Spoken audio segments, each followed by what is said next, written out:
Good afternoon, this is Nicholas from Gandora Gaming, and you guys have put me to the test. You put to me the challenge of making a 60-card Unholy Abomination Gold Pride Goblin Rider Punk deck profile. And have I delivered? Absolutely. I rose too high, loved too hard, and I dared too much. But here we are to bring you the most competitive 60-card brew that I can come up with, and I hope you all enjoy. So here it is, my monstrosity of a deck creation. I am in love. I'm not gonna lie, I really reached for the stars in this one, and I think I came out on top. This is a 60-card behemoth of a deck, full of not only really incredible engines, but also just really powerful staples and really strong combos. So let's get straight into this. This is my 60-card masterpiece, I would like to say. And this card is really peak perfection. Not going to toot my own horn here, but yeah, I'm in love. So let's get straight into this. So first things first, the Gold Pride, Punk, and Goblin Biker ratios have not changed. For the Gold Pride, we are playing, of course, 3 Leon, 3 Carry, 1 Nitro Head, 1 Roller Baller, and then 2 Star Your Engines and 2 Better Luck Next Times. That is just the perfect Gold Pride ratio for a engine. I would not cut any cards, and I would not add too many cards. I think that is the perfect ratio. Let's keep going. For the Punks, which is the main course of this deck, of course, we are playing 3 Ogre 3 Foxatoon, 3 Xiamen, 3 E-Telly, 1 of each of Wagon, Madam Spider, Deer Note, and Shirakusai. And of course, we are also playing our lovely level 3 extenders in the form of Tracker and Wheeler, and the Ghost Ogre for our main deck monsters when it comes to the Punk engine. Of course, we're also playing the Punk Field Spell and the 1 Dangerous Gabu. That is it for the Punk ratios. Let's talk about the Goblin Bikers. The Goblin Bikers are a very contained engine. Any 2 level 3s gives you the entire combo with the form of Big Gagunga. So we only need 1 of each monster. That being 1, of course, a Doug the Assaulter who beat the allegations. Of course, we also have our lovely Boom Mac and Merciless Snake Lady. We're also playing 1 Grand Entrance because that's all you need in the main deck, and I'm pretty happy with the results. We also added some really cool engines into this deck, that being the Speedroid engine. We're playing a 60-card monstrosity build, so we can actually fit this engine into the deck.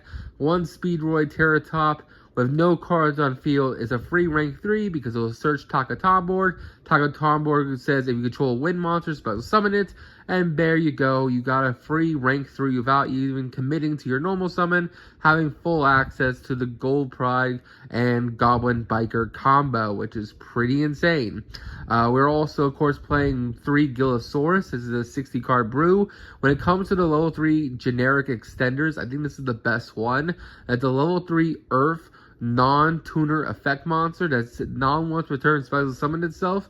It has no weird conditions that says you have to control no monsters. It has no weird conditions that say, oh, when you normal summon then special summon. There's no win effects, there's no nothing. It just says, hey, I'm a free special summon if you draw me, and I help you play into boards, which is pretty solid. It does have the downside, of course, of reborning something from your opponent's graveyard. This is a mandatory effect, but if you're going first, you don't mind giving them a hand trap if they hand trap you, and if they have nothing engraved, this card is a 3 level 3 vanilla that special summons itself for free, which is just pretty insane.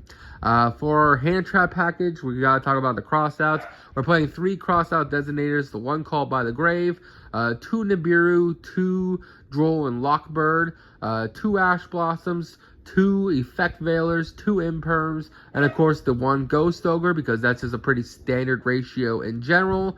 And yeah, I'm pretty happy with the results, I'm not gonna lie. We're also, of course, playing the XYZ Armored Trap, which is also just really good. We're also playing the Virtual Single card. This card is just really good at stopping our opponent. It is searchable with the new Shark support that we got in the new Rage of the Abyss set.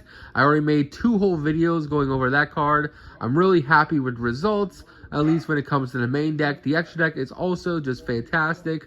We, of course, when it comes to our fusion monsters, playing one amazing Carp, because a Carp is just full P.U.N.K combo when you make him.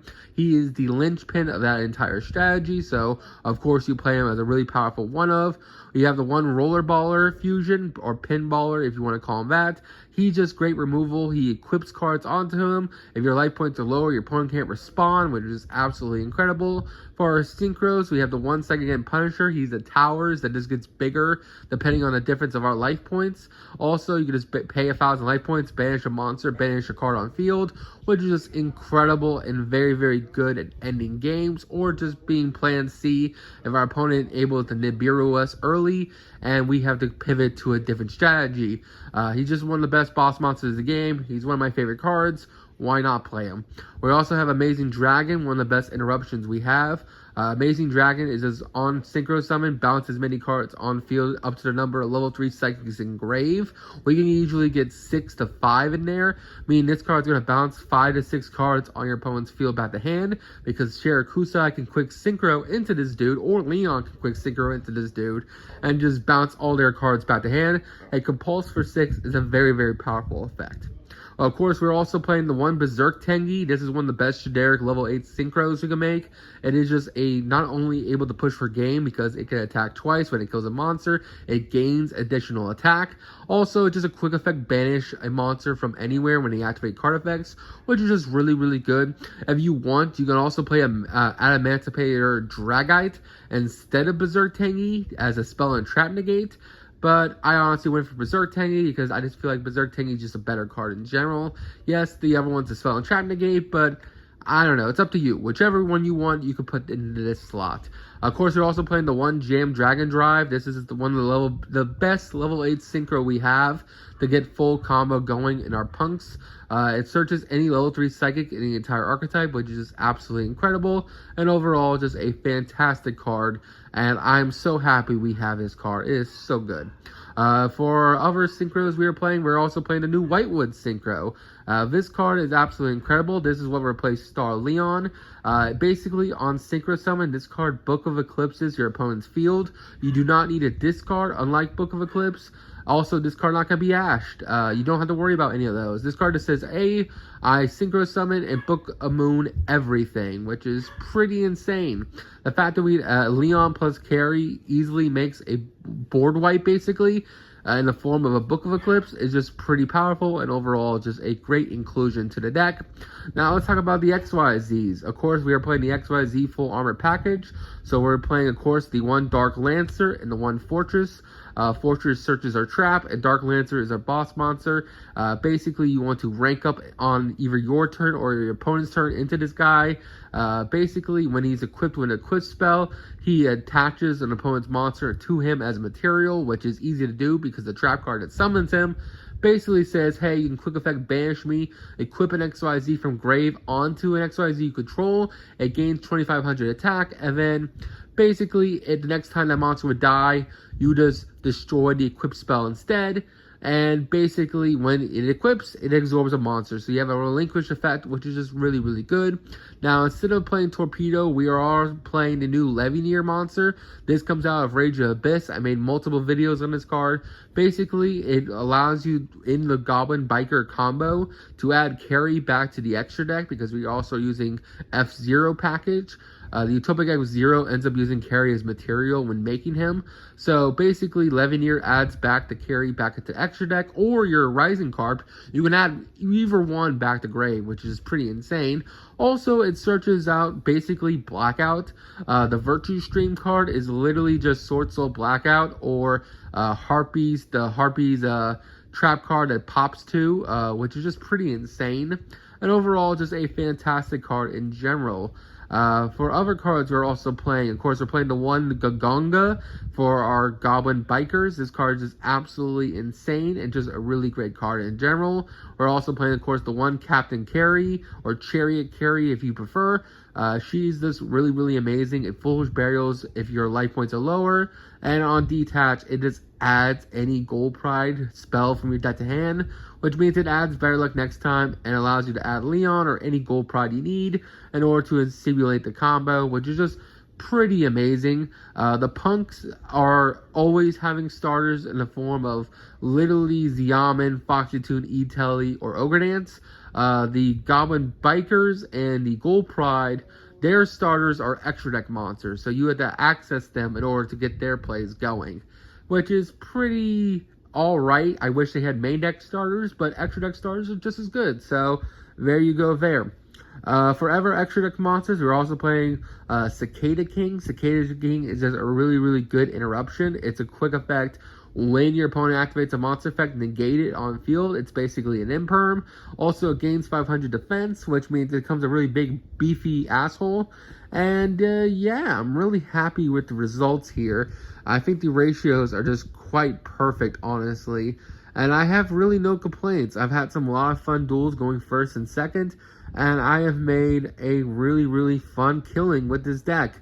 That's kind of one of the reasons why I just love this archetype. You can build it however you want, with as many cards as you want, different engines. Nothing locks you into anything, and ultimately, it's just a fun deck.